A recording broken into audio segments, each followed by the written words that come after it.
स्कंद 7 अध्याय 14 आदर्श कौटुंबिक जीवन। या अध्यायामध्ये देश, काल आणि पात्र यांच्यानुसार आचरल्या जाणाऱ्या गृहस्थाश्रम धर्माचे वर्णन करण्यात आले आहे। युधिष्ठिर महाराज जेव्हा गृहस्थाश्रमातील कर्तव्य जाणून घेण्यासाठी उत्सुक होते तेव्हा नारदांनी त्यांना सांगितले की गृहस्थाश्रमीचे प्रथम कर्तव्य म्हणजे त्याने भगवान वासुदेवांवर पूर्णपणे अवलंबून राहावे आणि आपली विहित भक्तिमय सेवाकार्य करून त्यांना सर्व प्रकारे संतुष्ट करण्याचा प्रयत्न करावा। अशी भक्तिकार्ये अधिकारी पुरुषांच्या उपदेशांवर आणि भक्तिरत भक्तांच्या संघावर आधारित असतात। श्रवण हा भक्तिमय सेवेचा प्रारंभ आहे। मनुष्याने साक्षात्कारी पुरुषांच्या मुखातून हरिकथेचे श्रवण केले पाहिजे। अशा प्रकारे जीवन व्यतीत करणाऱ्या गृहस्थाश्रमी याचे पत्नी आणि मुलाबाळाविषयीचे आकर्षण हळूहळू क्षीण होत जाते।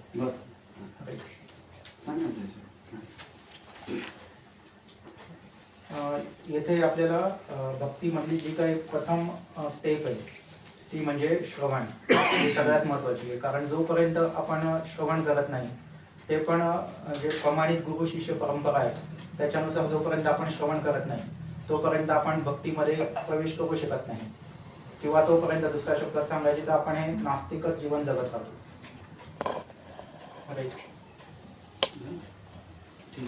अजून कोणाला बोलायचंय? भगवंतांवरती पूर्णपणे अवलंबून राहणे एक वर्षाचं पहिलं कर्तव्य। बोलायचं तुम्हाला विषय पुढं करायचं। गृहस्थाश्रमातलं आपले जे कर्तव्य आहे त्याविषयी येतात आपल्याला थोडीशी अधिक माहिती जाणून घेता येईल की आपण जे काही विविध कर्तव्य करतो तर त्यानुसार आपण करताना शास्त्रानुसार आपले कर्तव्य असले पाहिजे आणि आपण भगवान श्रीकृष्णांना किंवा वासुदेवांना आपण आपल्या कर्माद्वारे संतुष्ट केले पाहिजे। हा आपला प्रथम आपले कर्तव्य आहे। आणि विविध कार्य करताना आपण जे काही आपल्याला ज्ञान प्राप्त करायचे असते आपल्या आचरणाविषयी त्यासाठी आपण जे काही साक्षात्कारी आणि जे काही आपले वरिष्ठ अधिकारी असतील त्यांच्यामार्फत आपण श्रवण केले पाहिजे, जेणेकरून आपल्याला आपल्या कर्तव्याविषयी आणि योग्य असं पालन करता येईल आणि आपण आपलं जीवन व्यतीत असं योग्य करता येईल। तर याच्यामध्ये असं आपल्याला जाणून घेता येईल की आपण केवळ या गृहस्थाश्रमात आपल्या कुटुंबाप्रती जे काही कर्तव्य आहे ते करावेच, परंतु त्याच्यात आसक्त न राहता आपण विहित कार्य करताना म्हणजे शास्त्रानुसार आपण ते कार्य करून आपण आपल्या धर्माचे पालन म्हणजे कसे केले पाहिजे की जो काही श्रेष्ठ धर्म आहे आपल्याला म्हणजे भगवंतांची सेवा ही आपल्याला त्याच्यात साध्य करता आली पाहिजे। या दोन्हींचा आपण बॅलन्स केला पाहिजे, अशा पद्धतीने आपण कर्तव्य केली पाहिजे। धन्यवाद। अजून बोलायचं माताजींमध्ये बघा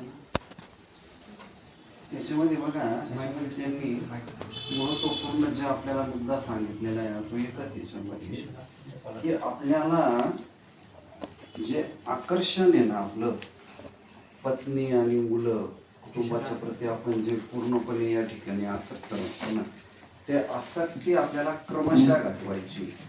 कर्तव्याचं आपण तर करतोच आणि याचं मूळ कारण असं आहे की जोपर्यंत आपल्या मी आणि माझं म्हणजे देहात्मबुद्धी आहे ना, माझी पत्नी माझी मुलं ही कोणती बुद्धी? ही देहात्मबुद्धी। ह्या देहात्मबुद्धीतून आत्मिक स्तरावर स्थित व्हायचं असेल मग इथं त्या ठिकाणी सांगितलेले काय सांगितलं त्यांनी?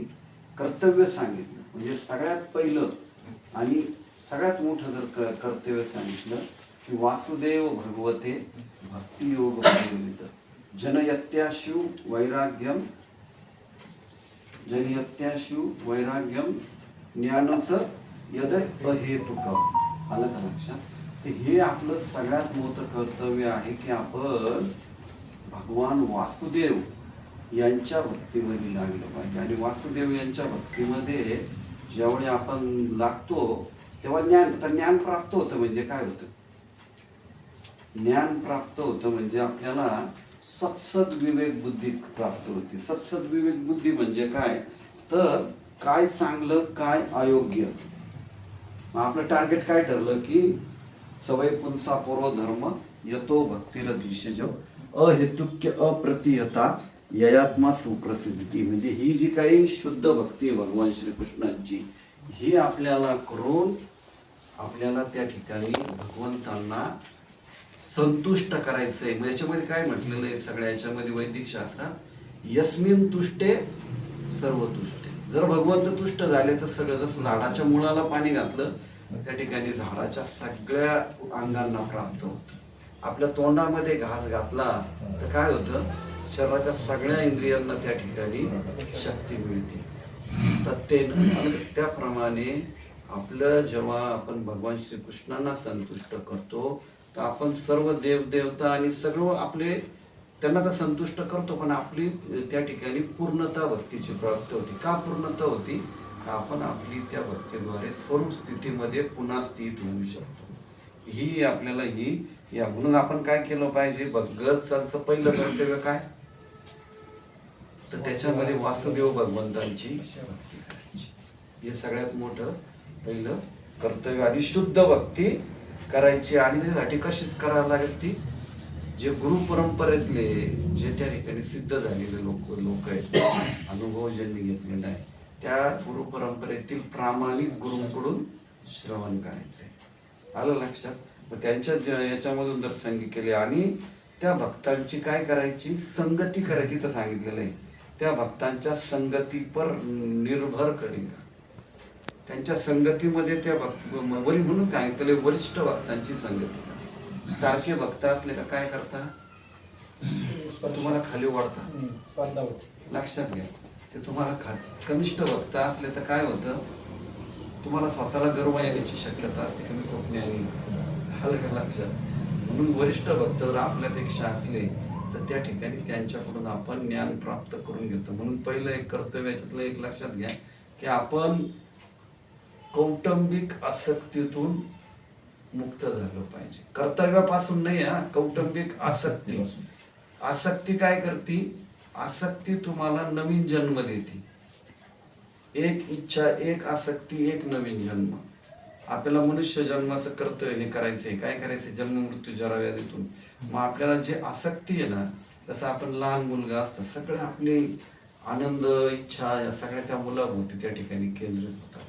आणि मग त्या मुलाला तो हसला का आपण हसतो, तो रडला का आपण डिस्टर्ब होतो. तसं आपलं ती आसक्ती आहे ना, ती भगवंतांच्या प्रती त्या ठिकाणी असलं म्हणून सत्सद विवेक ज्ञान तयार होतं.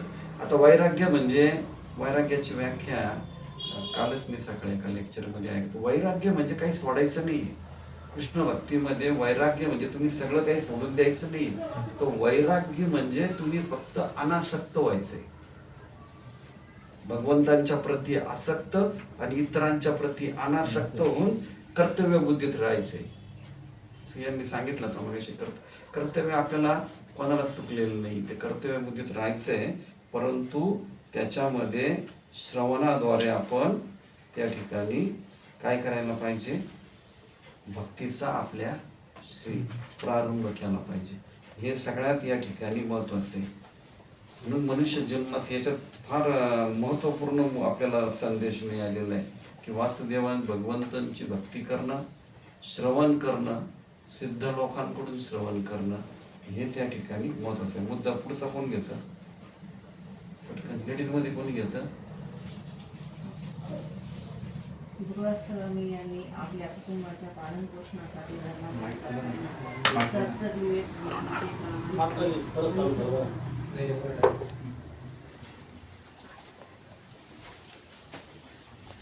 गृहस्थाश्रमीयांनी आपल्या कुटुंबाच्या पालन पोषणासाठी धर्माचरण करताना सत्सद विवेक बुद्धीचे प्रामाणिकपणे अनुसरण करावे आणि केवळ अपरंपार धनसंग्रहासाठी तथा भौतिक सुखे वृद्धिगत करण्यासाठी अनावश्यक कठोर परिश्रम करू नयेत. त्यांनी आपल्या उदरनिर्वाहासाठी बाह्यता जरी अतिशय सक्रिय असणे आवश्यक असले तरी अंतःकरणातून मात्र ऐक लाभावर आसक्त न होता पूर्णपणे आत्मसाक्षात्कारी पुरुष म्हणून स्थित असावे. त्याने कुटुंबियांशी तथा मित्रपरिवारांशी संबंध ठेवताना केवळ त्यांची उद्दिष्टपूर्ती होईल इतकाच संबंध ठेवावा. अशा प्रकारच्या संबंधामध्ये त्याने कालापव्यय करू नये. कुटुंबियांचे आणि समाजाचे उपदेश त्याने पायता स्वीकारावेत, पण आतून मात्र त्याने आध्यात्मिक गुरु आणि शास्त्रांच्या उपदेशानुसार आपल्या निर्दिष्ट कर्तव्यांचे आचरण करावे. विशेषत्वाने त्याने धनार्जनासाठी कृषी कार्य करावीत. भगवद्गीतेत 18.44 सांगितल्याप्रमाणे कृषी, गोरक्ष, वाणिज्यम, कृषी, गौसेवा आणि व्यापार ही गृहस्थाश्रमी यांचे विशेष कर्तव्य आहेत. कुटुंबाच्या पालनपोषणासाठी आपण प्रामाणिकपणे प्रयत्न करून जितकं आपल्याला गरजेचं आहे तितकंच धन हे करावे. जास्त धन संग्रह करू नये. जे भगवंतांनी जितकं दिलंय त्याच्यात समाधानी राहून चोरी किंवा असं खोटं बोलून ते धन साठवू नये. आता यामध्ये आपल्याला आता पण वर्णन करता येईल की चर्चा करता येईल की पालनपोषण आपल्याला कुटुंबाचं करताना आपण सतसत विवेकबुद्धीचं अनुसरण करावे असं पण म्हटले. आणि जेव्हा माणूस पालनपोषणासाठी धनसंग्रह करतो तर ते धनसंग्रह आपण जरूर करावेत, परंतु अतिशोक्ती किंवा अतिपानं करू नये. आपल्या उदरनिर्वाहासाठी आपल्या प्रपंचासाठी जितके काही आवश्यक आहे ते त्यासाठीच प्रयत्न करावेत असं इथं सांगितलेलं आहे. आणि दुसरं म्हणजे आपण अधिक धनप्राप्तीवर आसक्त असू नये असं पण म्हटलंय. आणि कुटुंबाशी आणि इतर काही मित्र परिवार आपल्या काही संबंधातले काही आपले संबंध जिथं काही जोपासलेले असतील तिथं आपण त्यांच्याशी संबंध ठेवताना त्यांचे उद्दिष्ट उच्च उद्दिष्ट असले त्यांना ज्या काही उद्दिष्टाची माहिती नाही अशा उद्दिष्टासाठी आपण प्रयत्न केले पाहिजेत. आणि त्यांच्या काही ज्या काही गोष्टी भौतिक असतील प्रापंचिक असतील त्या गोष्टीमध्ये जास्त इन्व्हॉल्व्ह होऊ नये असं पण इथं आपल्याला समजून येतं. आणि त्यानुसार आपल्याला जे काही उत्पादन साधन दिलेलं आहे गृहस्थांनी एकमेव असं साधन आहे का बाबा त्याने शास्त्रानुसार आपल्याला जर काही थोडीफार शेती असेल किंवा काही तसं स्वतःचा प्लॅटफॉर्म असेल तर त्याने गोशाळा किंवा गायीचं पालन करून आणि गायीचं रक्षण करून थोडंसं धान्य जर शेतीत पिकवलं तर त्याचा उदरनिर्वाह व्यवस्थित होऊ शकतो. गायींसाठी आपण थोडंफार काही क्षेत्र चाऱ्यासाठी लागवड करू शकतो आणि दुधाद्वारे थोडाफार तो सार वगैरे घेऊ शकतो. म्हणजे आपल्याला काही जास्त खडतर प्रयत्न करून खूप कमवण्याची आवश्यकता नाही. उदरनिर्वाह झाला तर आपण सतत विवेकबुद्धीनं आपण भगवंतांच्या सेवेत कसं रत होऊ आणि इतर आपल्याला वेळ कसा आपल्याला देता येईल यासाठी आपण जरूर प्रयत्न केले पाहिजे, जेणेकरून आपलाही विकास होऊ शकेल. आणि इतर बाह्यता आपल्याला आपल्या मित्रांबरोबर किंवा आपल्या समाजामध्ये असलेल्या नातेवाईकांबरोबर सर्वांचा विकास कसा करता येईल. आणि तो विकास म्हणजे आपल्याला भगवान वासुदेवांची जी काही भक्ती आहे ती फार महत्त्वाची आणि ते महत्त्वाचं उद्दिष्ट आहे तर ते आपण गाठता आलं पाहिजे. स्वतःचा विकास करून इतरांचा पण करता आला पाहिजे त्यासाठी आपण प्रयत्न करावे. म्हणून आता इथं मोठा मुद्दा असा आहे की आपण परिश्रमासाठी जास्त प्रयत्न करू नये. त्याच्यात आपल्या उद्देशामध्ये पण व्यक्त श्लोक गेलेला आहे तशा स्वरूपाचा. तर अति लवलच्य किंवा अति धनसंग्रह करण्यासाठी अतिशय खडतर प्रयत्न करणे फार घातक आणि ते अविचारी लोकांचे कर्तव्य असं, कारण ते शाश्वत कर्तव्य नसतात. तर जरूर आपण आपल्या शरीराच्या उदरनिर्वाहासाठी संगोपन केलं पाहिजे, व्यवस्थित आपण त्याचं निगा ठेवली पाहिजे. परंतु त्याचाच आपण पाठपुरावा करून त्यासाठी जीवन आपलं जगलं हे चुकीचं आहे.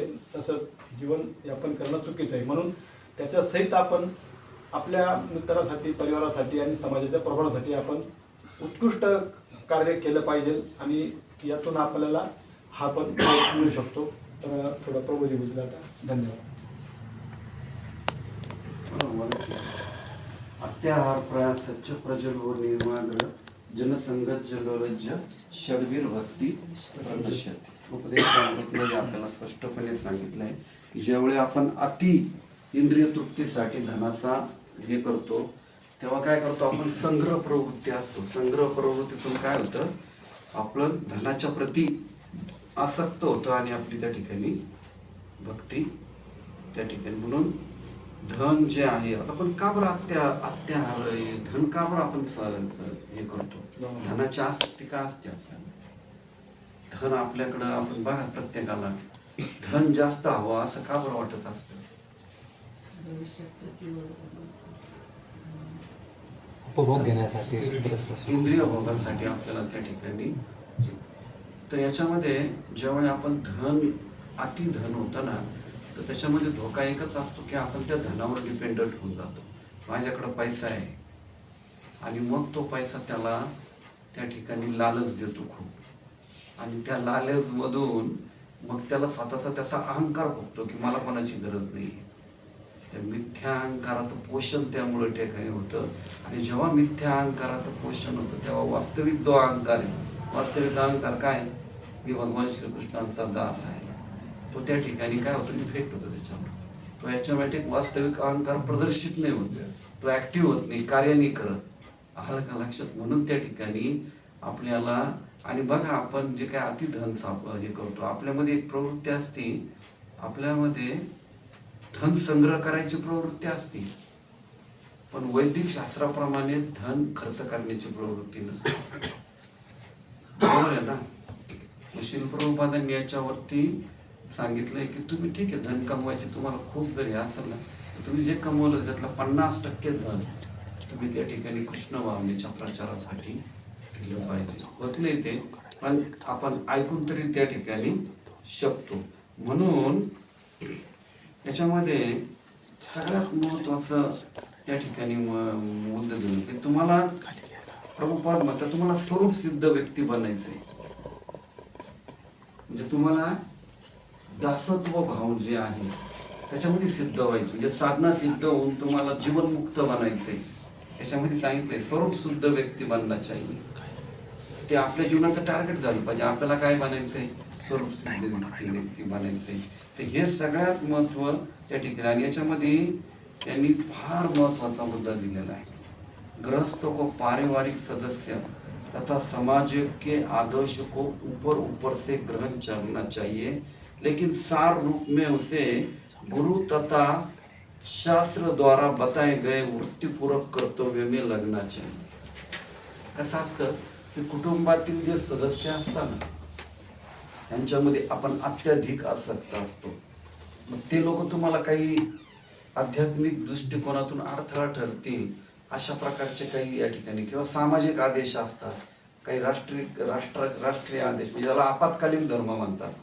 त्या आपत्कालीन धर्माच्या अनेक प्रलोभनं तुम्हाला त्या ठिकाणी येतात. उदाहरणार्थ, जेव्हा तुम्ही त्या ठिकाणी राष्ट्रीय गोष्टीत घुसतात, काही वेळा तुम्ही धार्मिक गोष्टीमध्ये त्या ठिकाणी धर्माचे आदेश असतात. मग आपल्याला लोकांना धर्म माहीत नसतो बाहेरच्या जागी. धर्माचा आदेश काय, मुसलमानांना विरोध करा. मग तिथं आपलं काय होतं, जो आपली वैदिक शास्त्रात सांगितलेला जो काही धर्म आहे की तुम्ही किड्या मुंग्यामध्ये परमात्मा पहा, भगवंतांचं अस्तित्व पहा, ते होतं का? लक्षात घ्या. म्हणजे जे आपण तिथं आपल्यामध्ये द्वंद्व तयार होतो, हा माझा तो तुझा, हा मी हिंदू तो मुसलमान. आलं का लक्षात? आणि भगवंतांना तुमचं द्वंद्व रहित तुम्हाला पाहिजे तुमचे हृदय, हे या गोष्टी. आणि म्हणून त्यांनी फार सुंदर सांगितलं की तुम्हाला तुमच्या कुटुंबातल्या व्यक्तीने जर काही त्या ठिकाणी गोष्टी सांगितल्या, ठीक आहे, तुम्ही ते वरवर ग्रहण करा. वरवर ग्रहण करा म्हणजे काय, वरवर ग्रहण म्हणजे मी ऐकतोय असं दाखवा, त्यांना विरोध नका करू. सामाजिक, तुम्ही समाजामध्ये गेलो, तुम्ही असं नाही म्हणू शकत समाजांना की तुम्ही तुमचे आदेश मी मानणार नाही, कारण समाजात राहायचं असतं. राष्ट्रामध्ये आपण म्हणू शकत नाही मी राष्ट्राचे आदेश मानणार नाही. कुटुंबातल्या सदस्यांना आपण असं म्हणू नये, तुला कळत नाही ते काही मनुष्य जन्माचा काय उद्देश आहे, तुम्हाला काय हे शिकवतोय. आलं का लक्षात? या असं आपण वृत्ती ठेवू शकत नाही. मग आपण त्या ठिकाणी कोणती वृत्ती धारण करायला पाहिजे हे प्रभुपादांनी सांगितलं की वरवर तुम्ही त्यांचे आदेश ग्रहण करा, पण आतून, आतल्या चेतनेला भावाला महत्व आहे ना, पण आतून काय करा, गुरु साधू शास्त्र सांगितलेले वृत्तीपरक कर्तव्य मी लागलं, त्या कर्तव्यामध्ये लागा. आतून तुमचा पूर्ण, म्हणजे तुम्ही बाहेर एक वेळ ठीक आहे, बाहेर तुम्ही दाखवाल की नाही कुटुंबात मी ठीक आहे, मी तुम्ही सांगाल तसं हे करतोय, सामाजिक यश राष्ट्रीय यश हे तुम्ही पालन करा. पण हे आतून कोणती प्रवृत्ती असली पाहिजे की मला जे काही माझ्या स्वरूप स्थितीकडे जायचंय, स्वरूप सिद्ध व्हायचंय, त्या प्रवृत्तीला मी त्या ठिकाणी चालना दिली पाहिजे. म्हणून कुटुंबामध्ये एक तत्व आपण श्रीमद भागवत मध्ये सांगितले ते मी लक्षात, गुरु न सस्यात स्वजन न सस्यात, आलं का लक्षात, पिता न सस्यात माता न सस्यात. म्हणजे तो गुरु नाही, तो माता पिता नाही, तो स्वजन नाही. ज्यांनी आपल्यावर अवलंबून असणाऱ्या व्यक्तींचा, नुसतं मुलाने आपल्यावर अवलंबून असणाऱ्या व्यक्तींना जन्म मृत्यू जरा व्याधीच्या चक्रातून सुटण्याचं प्रशिक्षण दिलं नाही. हे सगळ्यात महत्वाचं आहे.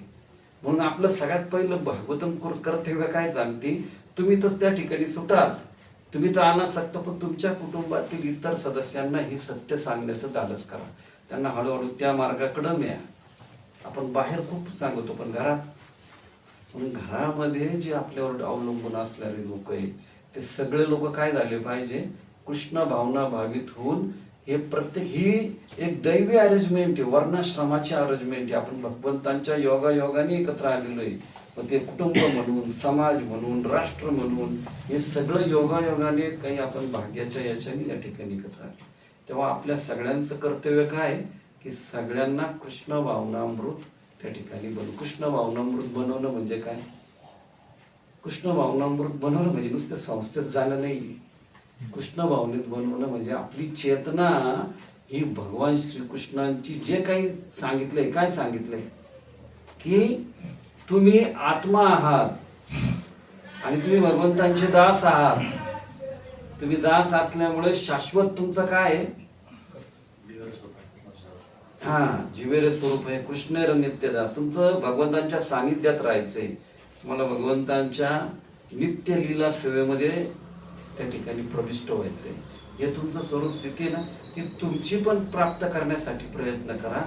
आणि तुमच्या बरोबर अवलंबून असणाऱ्या सर्व हे जिथं या ठिकाणी श्रील प्रभुपाद, आता कृषी गोरक्षा वाणिज्य त्या ठिकाणी नुसती कृषी म्हणजे नुसतं कृषी गाई पाळण शेती करा असं हे नाही लागलं.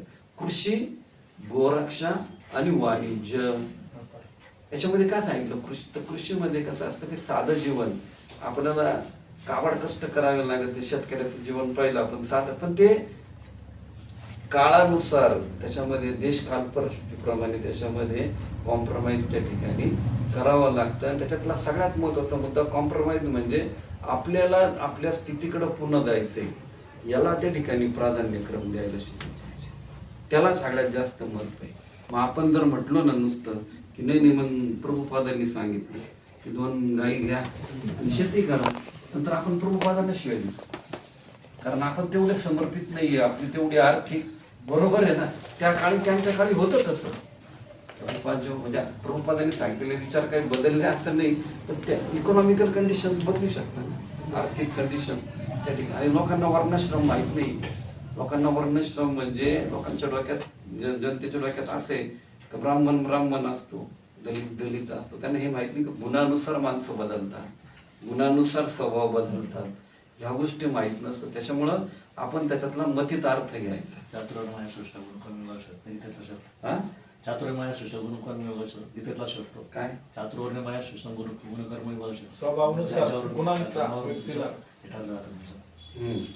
ठीक, तसं तुम्हाला करता येतं. आता पुढचा पॅरा घ्या. गृहस्थाश्रमीयाने प्रभूजी माईक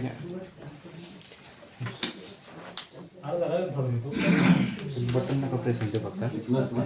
यदि स्वभाव घ्या ना, कृषी गोरक्षाच्या पुढचं घ्या.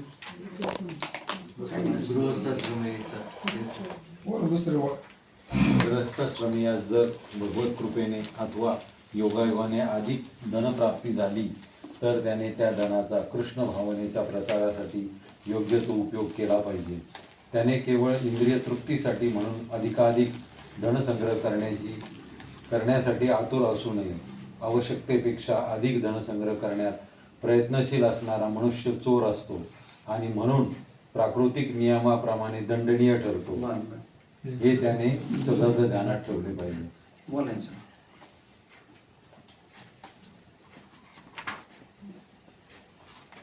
ते आवश्यकतेपेक्षा जास्त धन संग्रह करू नये. जेवढं आपल्याला आवश्यकता आहे तेवढंच त्यांनी धनाचा संचय केला पाहिजे. आणि जेवढं आवश्यक आहे तेवढं आपल्याला मिळाल्यानंतर ते आपण कृष्ण भावनेमध्ये त्याचा उपयोग कसा करू शकतो याचा त्यांनी विचार केला पाहिजे. म्हणजे जर त्यांनी अधिक प्रयत्न केला अधिक धनसंग्रह करण्याचा, तो चोरच म्हणून समजला जातो आणि प्राकृतिक नियमाप्रमाणे दंड ठरतो. हे त्यांनी लक्षात ठेवलं पाहिजे. याच्यामध्ये आपल्याला अधिक धन जे आपल्याला जे मिळतं आहे तर त्याचा योग्य विनिमय कसा करावा हे सांगण्यात आलेलं आहे. तर जे अधिकचं धन आहे ते आपण कृष्ण भावनेच्या प्रचारार्थ किंवा ते योग्य ते सहाय्यक मंदिर बांधण्यासाठी किंवा अन्य गोष्टींसाठी त्याचा उपयोग करावा. असं शास्त्रामध्ये सांगितलं आहे की तुम्हाला तुमच्या भाग्यामध्ये जेवढं काही धन आहे, जेवढं काही सुख भोग आहे, दुःख आहे, ते तुमच्या जन्माच्या वेळेसच फिक्स झालेले. पण तरी पण जर आपण अधिक प्रयत्न करून, अधिक काबाड कष्ट करून जर आपण अधिक धन कमवले तर त्या धनाचा उपयोग जर आपण चांगल्या गोष्टीसाठी केला नाही तर ते आपल्याला एक नरकाकडेच घेऊन जाईल असं याच्यामध्ये सांगण्यात आले. आणि त्याला म्हटले किंवा मनुष्याला त्याला चोर म्हटलेलं त्यांनी. हरे कृष्ण. त्याच्यामध्ये ईशावास्य मधला तो श्लोक आहे ना, तो सांगा की ईशा उपनिषद मध्ये सांगितलेलं आहे ना की सर्व जड आणि प्राकृतिक गोष्टी या भगवंतांच्या मालकीच्या आहेत आणि ज्याच्यासाठी जेवढं जे ठरलेलं आहे त्यांनी तेवढंच घ्यावं, तसे खरं करावं. आणि त्याच्यावरती जर काही असलं तर ते दुसऱ्याच्या मालकीचं आहे असं समजून ईशावास्य सर्व यत्किंद ईशावास्यमिदं सर्व यत्किंद जायता जगत तेन तक्तेन भुज्यन्ते मा बुधा कस्य स्विद्. हा असा येतो श्लोक आहे. तर आता तुम्ही एक काम करा प्रभूजी, हा इथं या ग्रस्त पशु पक्षी पासून सुरुवात करा. तुम्ही वाचा डायरेक्ट तिथं ग्रस्तांना हे चोर सांगितलेलं इथपर्यंत ठीक आहे. आपण चोरी जास्त जेव्हा दोन गोष्टी महत्वाच्या आहे. एक तर ती काय आपल्याला भगवत कृपा आणि याच्यामध्ये योगायोग म्हटले, अशा दोन गोष्टीने जर आपल्याला लाभ झाला, आपला धनाचा लाभ झाला तर त्याच्यामध्ये त्याचा विनियोग सांगितलाय आपल्याला. त्याचा विनियोग कसा करावा किंवा त्याचा योग्य विनियोग झाला नाही तर मग कसं आपण दंडनीय ठरतो हे पण महत्वाचं आहे.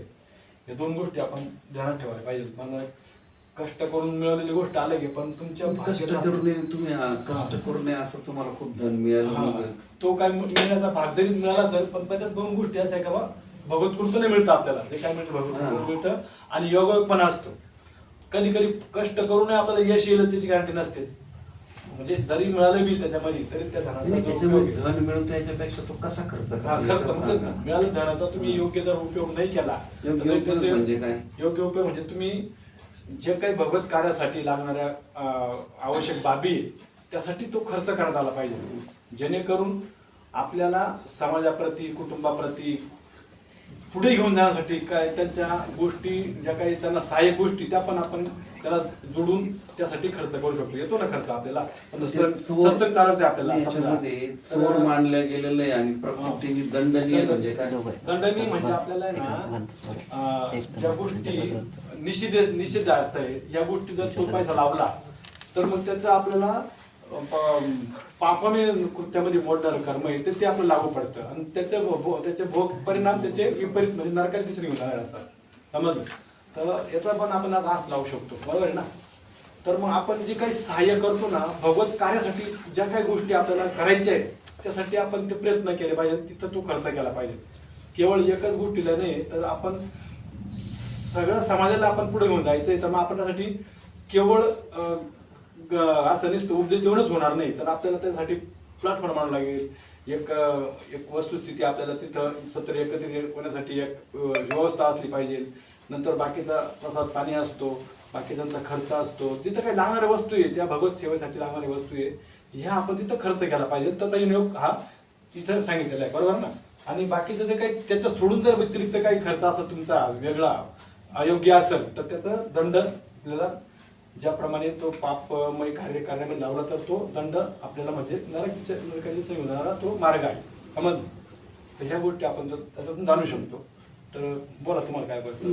पुढे तुम्ही वाचाच्यामध्ये फक्त एकच पॉईंट आहे की इंद्रिय तृप्तीमध्ये लागणारं जे धन आहे ना, ते इंद्रिय तृप्तीमध्ये लागणारं धन जेव्हा तुम्ही मनुष्य जीवनाचा उपयोग इंद्रिय तृप्ती करता तेव्हा तुम्ही पापमय नरकाकडे त्या ठेवतो. भोगी बनतो रोगी, हलका लक्षात. आणि तो दंडनीय प्रकृतीच्या म्हणजे दृष्टिकोनातून त्याला चोर म्हटलं गेलेलं आहे. तेव्हा आपल्याला चोर बनायचं का? एवढंच लक्षात घ्या. पुढे समासाप्रभू पटकन. गृहस्थाश्रमीयाने निम्न पशु भ्रमर पक्षी इत्यादींना स्वतःच्या अपत्या समान समजून त्यांच्यावर दया केली पाहिजे. त्याने स्वतःच्या जिव्हा तृप्तीसाठी पशु वा पक्ष्यांची हत्या करू नये. त्याने अगदी श्वानांसारख्या हीन पशूंनाही जीवनावश्यक वस्तू पुरवल्या पाहिजेत आणि स्वतःच्या तृप्तीसाठी त्यांचे शोषण करू नये. वस्तुतः श्रीमद भागवतातील उपदेशानुसार पाहिल्यास प्रत्येक गृहस्थ आश्रमीय मनुष्य हा एक श्रेष्ठ साम्यवादीच असतो, कारण तो समाजातील इतर प्रत्येक घटकास उदरनिर्वाहाचे साधन उपलब्ध करून देत असतो. त्याने स्वतःकडील संपत्ती कोणत्याही प्रकारचा भेदभाव न करता सर्व जीव मात्रांमध्ये समप्रमाणात वितरित करावी. अशा प्रकारे वितरणाचा सर्वोत्तम उपाय म्हणजे प्रसाद वितरण होय. बरोबर ना?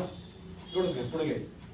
मी एवढंच घे थोडक्यात घे, कारण हे समजणाऱ्या गोष्टी. हा, याच्यात काय आता महत्वाचं म्हणजे कसं आहे, आपल्याला जे काही आता इतर काही आपण पशु पक्षी वगैरे याच्यातला जो काही भाग तो आपल्याला आपलं एक सदस्य परिवारात जसं आपण प्रेम करतो आणि तसं त्यांना आपण पोषणासाठी कार्य करतो, तर त्यासाठी आपण इतर जीवांचाही दया भावाने त्या दृष्टीने त्यांचा सुद्धा आपण तसा दृष्टीने बघितलं पाहिजे आणि तसे कर्तव्य केले पाहिजे. जसं सदस्यांसाठी करतो तसं इतर पशु पक्षींसाठी करावा, हा पण त्याचा मुद्दा महत्वाचा आहे.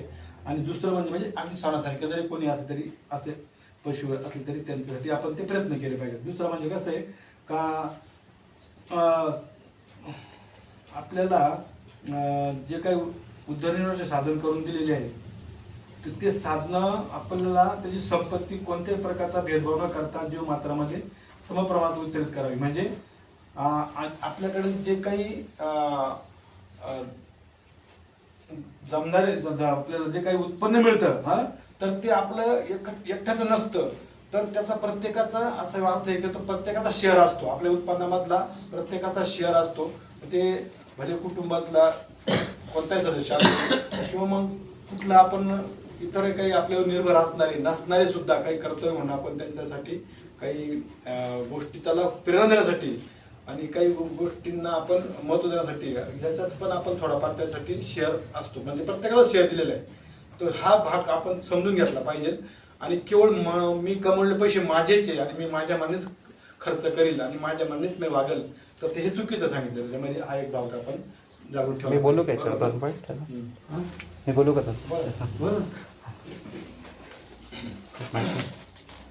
दोनच मुद्दे प्रभूजी बोलता बोलता सुचले की संपूर्ण जे विश्व आहे ना पृथ्वीवरती, तर वसुदैव कुटुंबकम नाही का, तर सर्व आपल्या एक परिवाराचा भाग आहे. आणि जे काही उत्पन्न आहे ना, तर आपण समजा शेतकरी आहे, बघतो की शेतकऱ्याचं मला एवढं उत्पन्न झालं हे झालं, पण त्याच्या मागं भरपूर लोकांची मेहनत असते. जसे कामगार झाले, ते गाई वगैरे नाही का, असे बैल वगैरे त्यांची पण मेहनत असते. भरपूर असे करे, पण मग आपण कसं स्वार्थी भाव नको माझ्या वाट्याला नाही का आलं सगळ्यात शेवटी, तर सगळ्यांविषयी त्याचा एक काही ना काही वाटा असतो. या हिशोबाने विचार करून पुढे छान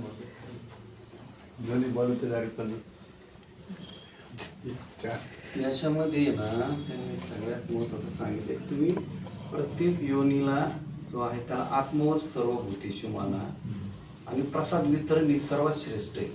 याच्यामधला जो महत्त्वाचा मुद्दा सांगितला आहे, तुम्ही त्या ठिकाणी जसं पूर्वी आपल्या काळी जेवण करायला बसल्यापूर्वी लोक काय करायचे, बाहेर त्या ठिकाणी कोणी आवाज कोणी उपाशी काही जेवायला, ही आपलं एक कल्चर होतं भारतीय. त्याच्यामध्ये भागवतम एवढं सांगते की तुमच्या घरामध्ये असणारे ढेकणं पाली काय हे सुद्धा उपाशी राहू नये, कुत्र मांजर हे त्याच्या मागे आत्मवत आपलं कल्चर होतं. आलं का लक्षात? कोणी उपाशी त्या ठिकाणी राहू नये हे या ठिकाणी. आणि साम्यवाद म्हणजे सर्वसारखं. आलं का लक्षात? मी आत्मा आहे, दुसऱ्या किड्या मुंग्यात जो आत्मा आहे तो पण सारखा आहे, असा तो भाव आहे. त्याच्या पुढचं कोण वाचतं? प्रभूजी माईक घ्या. प्रभूजी माईक घ्या. ग्रस्त नाही नाही ठीक आहे. इथे ग्रस्त श्रम्यांनी आपल्या पत्नीवर अत्याधिक आसक्त राहू नये. अतिथींची ध्यानपूर्वक सेवा करण्याचे कार्य त्याने तिच्यावर सोपवावे. त्याला भगवत कृपेने प्राप्त होणाऱ्या धनाचा विनियोग त्याने 5 कार्यांसाठी करावा. 1. भगवंताचे पूजन. 2. वैष्णवांचे आणि ऋषींचे आतिथ्य. 3. सामान्य लोकांना तथा अन्य प्राणीमात्रांना प्रसाद वितरण.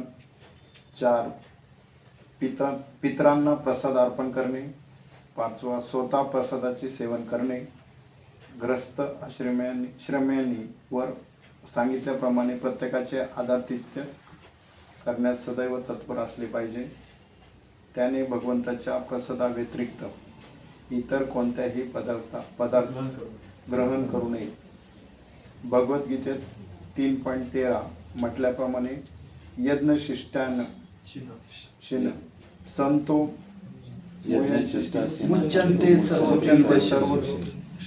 यज्ञशिष्ट भगवत भक्त यज्ञशिष्ट प्रसाद ग्रहण करीत असल्यामुळे सर्व प्रकारच्या पापापासून मुक्त होतात. या व्यतिरिक्त त्याने पुराणामध्ये उल्लेखलेल्या तीर्थस्थळी भेट दिली पाहिजे. अशा प्रकारे त्याने कुटुंब, राज्य, समाज आणि अखिल मानवतेच्या कल्याणासाठी भगवंताची सर्वतोभावे आराधना करण्याच्या रममान झाले पाहिजे. सांगा तुम्हाला काय सांगायचं सांगा.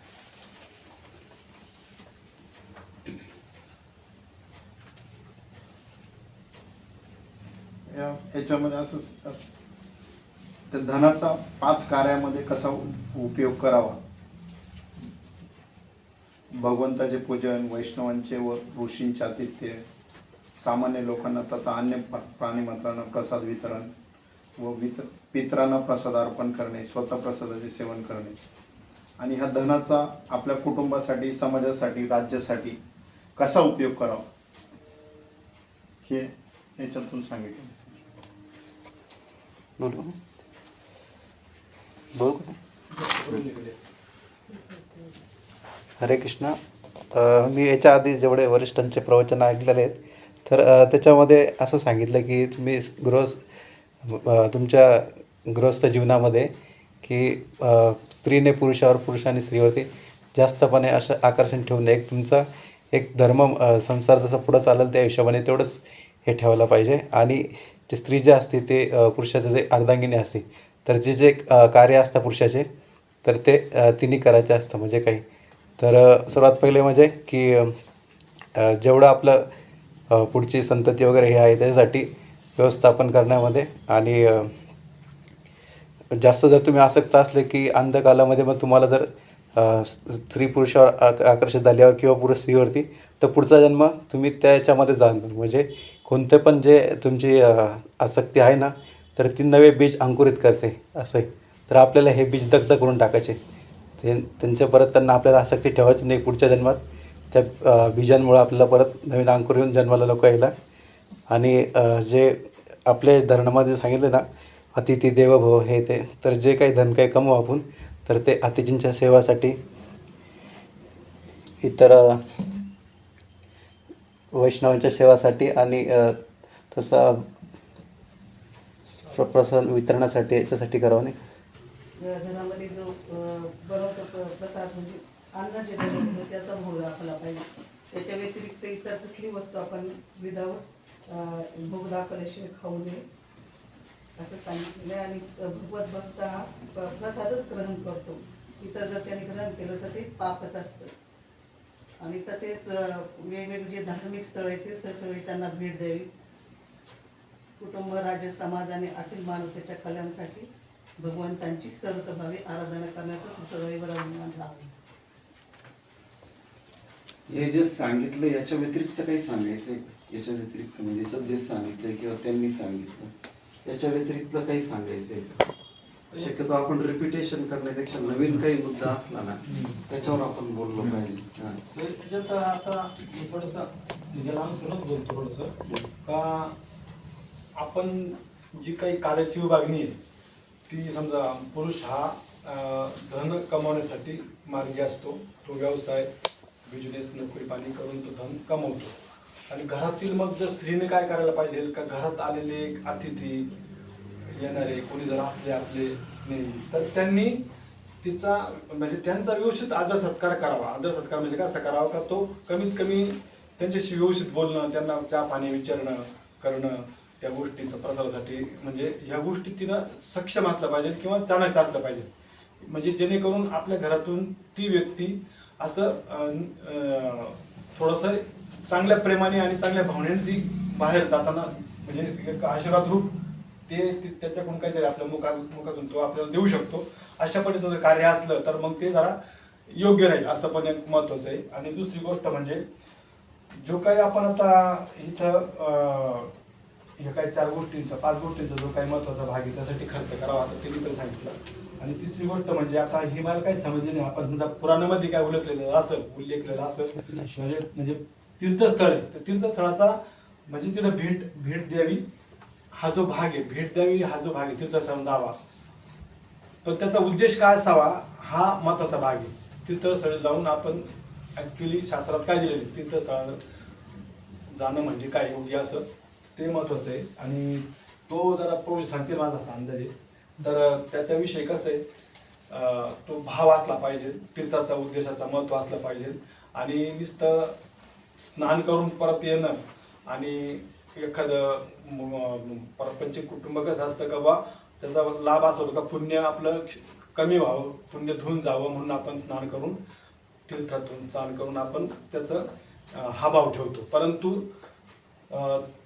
त्याचा भाव असा असला पाहिजे का आपण जो काही शुद्ध वैष्णव असतो किंवा जे काही शुद्ध अधिकारी असतो, भक्त असतो, वैष्णव तर तो ते जे काही असे आलेले काही तीर्थ स्नान करून गेलेले असे असंख्य जणांमुळे ते काही समजा तिथं ते स्थळचं अपवित्र झालं तर ते भगवत भक्तांना जेव्हा तो काही तिथं स्नान करेल ना तर त्याचे पवित्र तो वाढवतो, त्या पवित्र त्या जलाचं तो पवित्र वाढवतो आणि ते शुद्ध होतं असं माझ्या एक वाचनात आलेलं होतं. हा त्याचा भाग आहे. आणि परंतु याच्यातला उद्देश अजून काही दुसरा असेल तर करून सांगतील मग. धन्यवाद. याच्यामध्ये मी बोलू त्याच्यामध्ये मला एक असं वाटतं त्यांनी सांगितलंय का आपली चेतना शुद्ध ठेवण्यासाठी आपण प्रसादाव्यतिरिक्तही कुठले अन्नपदार्थ ग्रहण करू नये. बरोबर चांगलं. त्याच्यामुळे आपली चेतना शुद्ध राहते.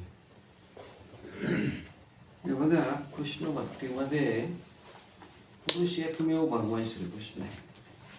इथं तो आपण जर सगळं वेद शास्त्र अभ्यास केला ना त्याच्यामुळं इथं जरी लिहिलं की गृहस्थ आपल्या पत्नीमध्ये अत्याधिक या ठिकाणी आसक्त होणे तर त्याच्या मागं उद्देश असा आहे की आपण हे कृष्ण भक्तीचे तत्व या ठिकाणी समजून घेतले पाहिजे की आपण पूर्णपणे भगवंतावर एकमेव पुरुष कोण आहे भगवान श्रीकृष्ण त्यांच्यावर आसक्त राहायला पाहिजे. पती पत्नी हे शारीरिक भेद आहे. आला का वैदिक शास्त्रात त्याच्या पुढे जाऊन सांगितलंय की जेवढी पत्नी पतीला त्या ठिकाणी मदत करल तर तेवढं पती जे कार्य करतो धार्मिक अनुष्ठान किंवा त्याचा 50% हिस्सा पत्नीला मिळत असतो. हे वैदिक शास्त्रातले बघा. पत्नीच्या बाबतीत मात्र पतीचं होत नाही तसं. आलं का लक्षात. हे वैदिक शास्त्रात महाराजांनी पण मध्ये त्या ठिकाणी सांगितलेलं आहे की आपल्याला तिथं त्या पद्धती. आणि काय असतं श्रीमद भागवत मध्ये म्हटलेलं आहे की हे जे शुद्ध भक्त असतं ना यांना भगवंताशिवाय काही माहीत नसतं आणि हे भगवंतांना पण या शुद्ध भक्तांशिवाय काही घेणं नसतं. हे दोघं एकमेकाच्या हृदयात राहतात. कोण भक्त आणि भगवंत. आलं का लक्षात. तर हे जे शुद्ध भक्त आहे ना ज्यावेळी जाऊन तीर्थस्थळामध्ये त्या ठिकाणी स्नान करतात किंवा त्या ठिकाणी जाऊन लोकांना उपदेश देतात तीर्थस्थळांचं शुद्धीकरण होतं आणि तिथं असणारे जे लोक उपदेश ऐकतात ना त्या लोकांचं शुद्धी म्हणून तिथं सांगितलं गेलं. त्यांनी बरोबर सांगितलं की तीर्थस्थळावर केवळ स्नान करण्यासाठी जाऊ नये. तिथं असणाऱ्या शुद्ध भक्तांना भेटून त्यांच्या मुखातून आपली जिज्ञासा करून त्यांचे भक्तीचे तत्व जाणून घेणं याच्याकरता आपल्याला त्या ठिकाणी जायला पाहिजे. बाकी हे 5 कार्य त्या ठिकाणी त्यांनी सांगितलेलं आहे. आता हा जो कृष्ण प्रसाद असतो ना, तो कृष्ण प्रसाद सुद्धा भगवंतांचं रूप आहे. याच्यामध्ये काय होतं माहिती आहे का, कृष्ण प्रसादच का म्हणतात असं, का भोग अर्पण केल्याशिवाय त्या ठिकाणी खाऊ नये. त्याच्या मागे मूळ उद्देश एकच आहे का इंद्रिय तृप्ती. आपण काही समजा एखादी माता जी ही ज्यावेळी स्वयंपाक करते, बरोबर आहे ना, तर ती भगवंतांकरती करते, म्हणजे ते काय करते, भगवंतांच्या संतुष्टी करता करते. आणि जेव्हा ती आपल्यासाठी किंवा तेव्हा तिचं इच्छा होते आता हे खाऊन मी, तर त्यावेळी तिचा भाव काय असतो की याच्याने भगवंत प्रसन्न होते. यस्मिन तुष्टे सर्व तुष्टे, आलं का लक्षात. तर तो जो भावामधला फरक असतो ना, आणि भगवंत आहे ना आपल्या शरीराच्या कोणत्याही अंगानियस असं ते ब्रह्म याच्यामध्ये संहितेमध्ये सांगितलं, तुमची पाठ आहे ब्रह्मसंहिता, अंगानियस्य सकलेंद्र इंद्रिय आहे, बरोबर आहे ना, की भगवंत कोणत्याही इंद्रियाने कोणतं काम करू शकतो. भगवंतांच्या दृष्टीक्षेपाने तो जो भोग असतो तो त्या ठिकाणी प्रश्न, त्याच्यामध्ये भगवंतांची कृपा मिसळली जाते. म्हणून त्या ठिकाणी ते आपल्याला प्रसाद पुढचं वाचा. एवढा एक श्लोक आपला होऊ शकेल पूर्ण. एक मिनिट कोण वाचतो?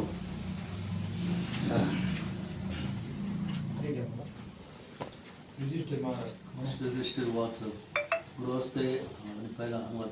श्रीयुधिष्ठिर उवाच श्रीयुधिष्ठिर महाराज म्हणाले, गृहस्थ वाचा ना. पहिला अर्थ नंतर श्री युधिष्ठिर उवाच श्रीयुधिष्ठिर महाराज म्हणाले, गृहस्थ कुटुंबासमेत राहणारा मनुष्य येताम ही पूर्वीच्या अध्यायात वर्णिलेली प्रक्रिया पदवी मोक्षाची स्थिती विधीना वेदोक्त उपदेशानुसार येन ज्याद्वारे तसेच अंधशा सहजपणे यात प्राप्त होऊ शकेल. देव ऋषे देवतामध्ये ऋषी गृही कृपया वर्णन करा. महादशा माझ्यासारख्या गृह म्हणून ही जीवनाच्या ध्येयाविषयी पूर्णपणे आज्ञा असणाऱ्या श्लोक. गृहस्थयेतां पदवी विधीना येनचांससा या देव ऋषे गृही महादशो गुणमुदी त्याच्यामध्ये खाल्लंच आहे ना, हे जरी वाचताना तर सगळ्यांनाच सांगतो की बऱ्याच वेळा काय होतं आपल्याला उच्चार येत नाही ना, मग आपण याच्यातला एंड पॉइंट पाहून ठेवायचा. श्री युधिष्ठिर उवाच गृहस्थ एतां पदवीं विधिना येनस अज्जसा, असं वाचायचं. वाचा असं वाचा. खालचा अर्थ जरी वाचला ना, वरती इथला एंड पाहायचा, फोडलेल्या शब्दामध्ये वाचायचं, म्हणजे आपल्याला तिथं श्लोक अवघड जात नाही वाचायला. वाचा आता प्रभूजी तसं तोच वाचा ना. तिथं या इथून वाचा ना, यात देव ऋषी असं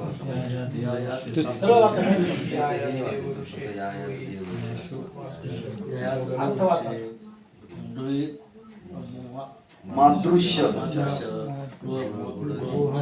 मादृश्य म्हणजे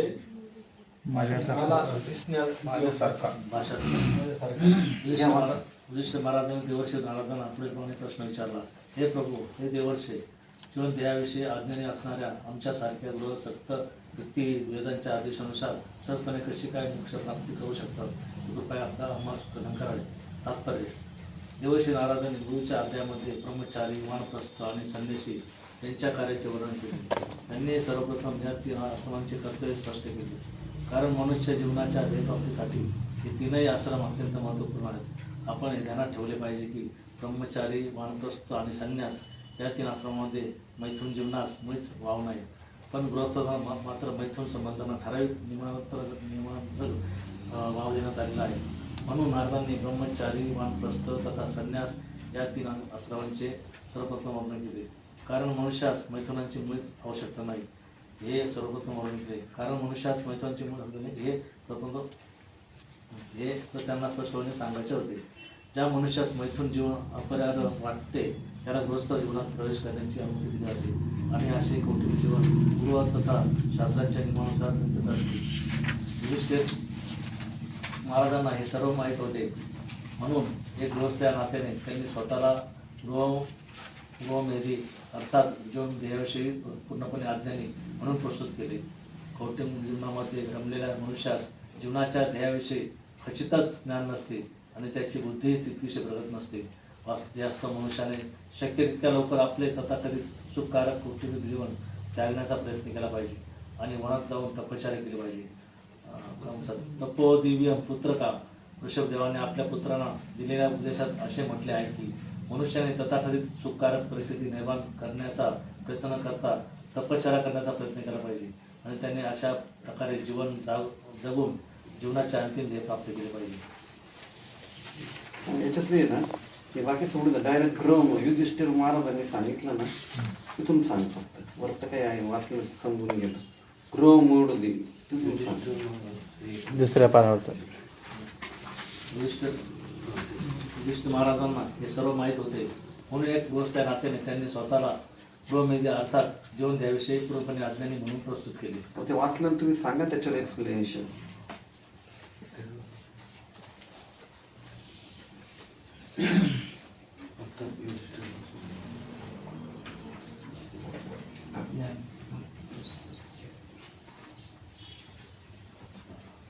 आपण गृहमध्ये असू नये त्याचं पूर्ण आपलं याच्याप्रमाणे आपला जो आश्रम आहे त्याचा आपण ते कार्यक्रम ठीक आहे. त्या वाचले नाही त्याच्यामध्ये ते वाचलं ना नाही आता वाचलं सांगायचं तुम्हाला.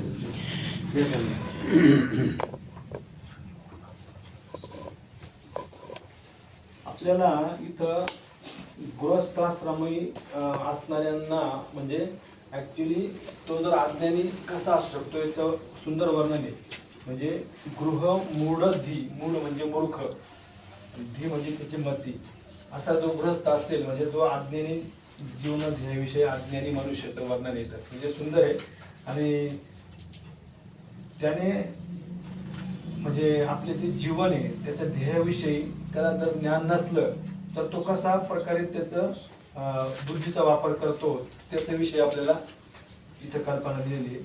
वास्तविक त्याने कौटुंबिक सुख जीवनाचा त्याग म्हणजे तथाकथित म्हटले. तथाकथित सुख म्हणजे कुठलं, जे काही आपण आपल्या अध्यात्माशी निगडीत नसलेलं त्याला आपण तथाकथित सुख म्हणतो. म्हणजे जे भौतिकच सुख आहे, टोटल भौतिक सुख आहे, त्याच्यामध्ये जर आसक्त राहिला किंवा त्याच्यातच जर तो राहिला तर त्याला मूढ म्हटलेलं आहे. ऍक्च्युली तसं ते करताना म्हणजे त्याने तपश्चर्या पण केली पाहिजे. तपश्चर्या कशी केली पाहिजे का आता पूर्वीचे जे काही आपण बघतो राजे महाराजे आपले त्याचे उदाहरण आहे का पूर्वी तसे त्या युगायुगा धर्म होता, तपश्चर्या मनात जाऊन तपश्चर्या केली होती. तर आता आपल्याला हा प्लॅटफॉर्म नसतो ह्या कलियुगामध्ये, हा आपल्याला तो तपश्चर्याचा भाग जाऊन ते शक्य नाही. मग आपल्याला तपश्चर्या म्हणजे आपण विधिविधानानुसार जे काही नियम दिलेले त्याचे आपण पालन केले पाहिजे. जे काही पालन करतो ना तर ते आपण मनापासून हृदयापासून त्याच्यात आनंद आपण आपल्याला पाहिजे अशा वृत्तीनं ते केले पाहिजे, जेणेकरून समजा बंधन नाही वाटलं पाहिजे. बरोबर. तपश्चर्या याला पण म्हटलेलं आहे का म्हणजे ज्या गोष्टीचं पालन करून आपली चेतना बुद्धी ही सतत भगवंताकडे रत झाली पाहिजे, भगवंत सेवेत आसक्त झाली पाहिजे. आपण यासाठी आपल्याला ही तपश्चर्या महत्वाची. मग त्याच्यामध्ये 4 नियमांचे पालन पण आलेले बरोबर ना, त्याच्यात पण तपश्चर्या आहेच ना. आणि म्हणजे बाकीचे काही आपल्याला जे काय वैष्णव आचरण आहे त्याच्यामधला हा भाग आहे, समजलं का, तपश्चर्याचा भाग आहे. वैष्णव आचरण आपल्याला फार महत्वाचं आहे, त्याच्याविषयी आपल्याला तत्पूर्वी सांगणारच आहे. परंतु आपल्याला जे काही त्याच्यामध्ये ऋषभदेवांनी आपल्या पुत्रांना उपदेश केलेले तर तो ह्याच प्रकारे येते, समजलं का. तर त्या जीवनातून आपल्याला जीवन साध्य करता आलं पाहिजे. जीवन हे आपल्याला पूर्णत्वाकडे नेण्यासाठी हे फार महत्वाचं सहाय्य असतं. तर म्हणून आपण ती तपश्चर्या केली पाहिजे, हा एक महत्वाचा भाग आहे. आणि आपल्याला प्रपंचामध्ये रती असलेला माणूस, आसक्त असलेला माणूस त्याला कसा मूड आणि अविवेकी असतो आणि तो कसा त्याच्यात गोवला जातो, गुरफटून जातो आणि मग बाकी त्याला काही या गोष्टी फार दूर असतात म्हणजे त्याचा जन्म व्यर्थ गेलेला असतो, समजलं. आता ह्या 2 गोष्टी आपण ध्यानात ठेवल्या पाहिजे. तुम्हाला काही सांगायचं आहे त्यामध्ये?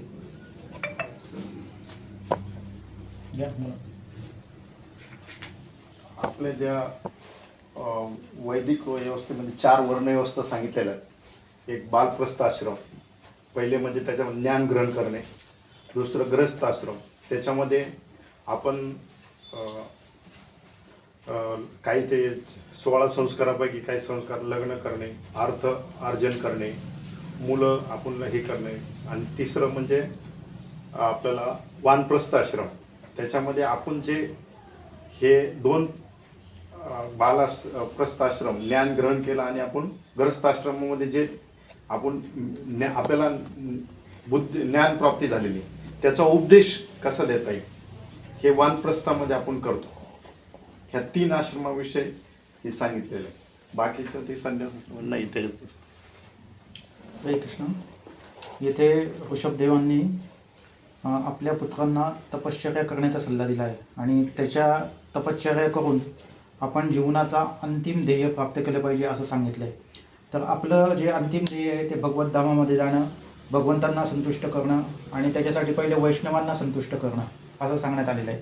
तर त्याच्यासाठी आपल्याला जी तपश्चर्या आखून दिलेली आहे डेलीची, तर ती आपण काटेकोरपणे पालन केली पाहिजे इथे.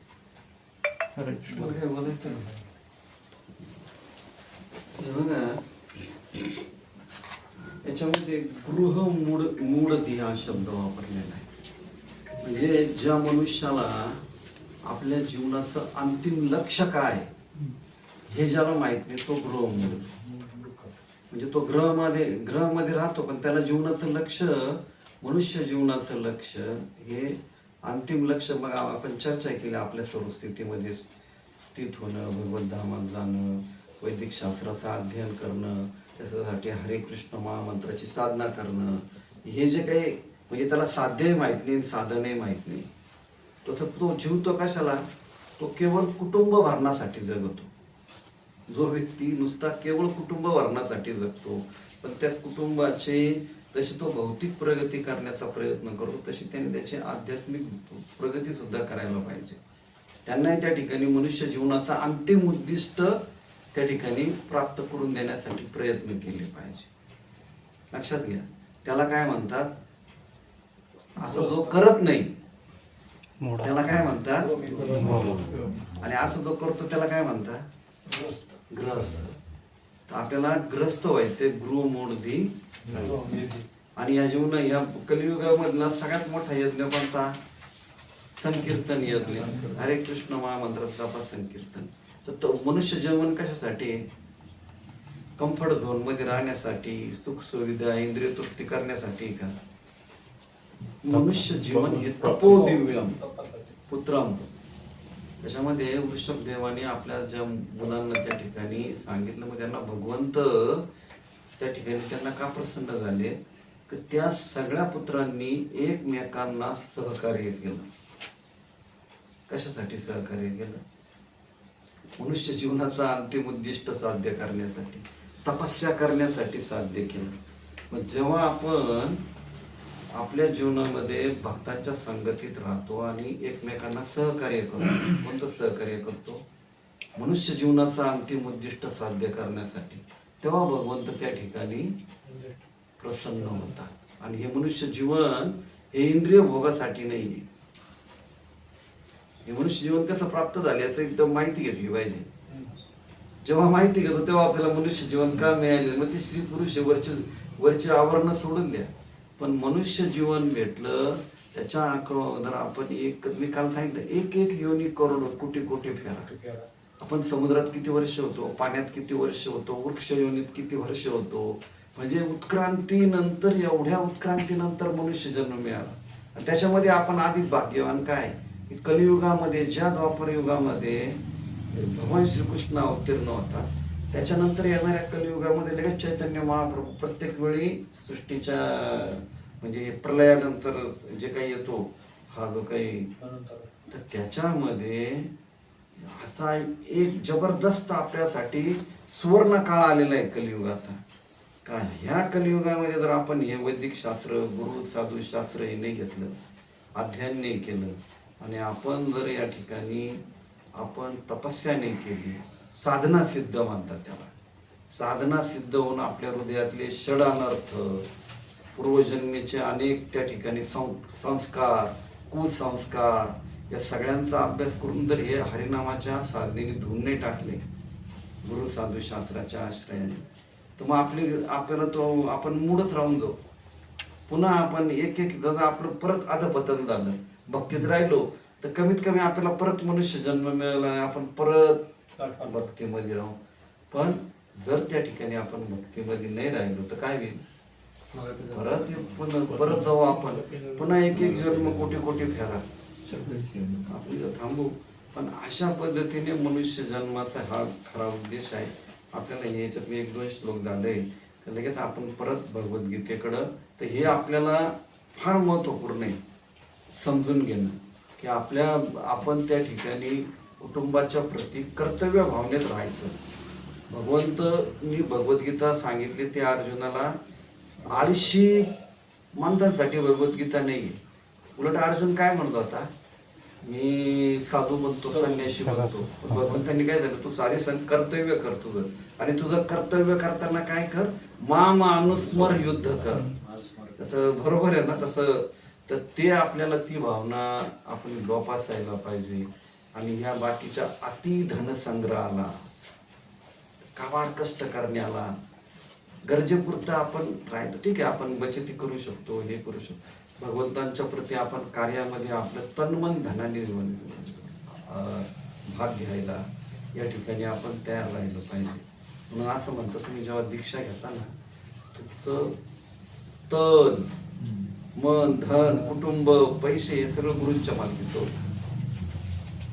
हलक्या लक्षात. पण आपण सिरियस नाही घेत गुरूंच्या बाबतीत, पण आपण सिरियस त्या ठिकाणी. आणि जोपर्यंत यस्य प्रसादा भगवत प्रसादो यस्य प्रसादा नगती कुतो, जोपर्यंत गुरु प्रसन्न होत नाही तोपर्यंत भगवंत प्रसन्न होत नाही.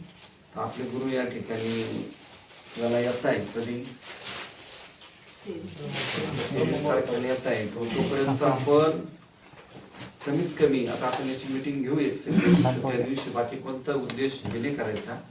त्याच्या अगोदर आपल्याला 2-3 गोष्टी अशा करायच्या आहेत की याच्यासाठी आपण मग गुरूंची जी काही आपल्या शहरात येथील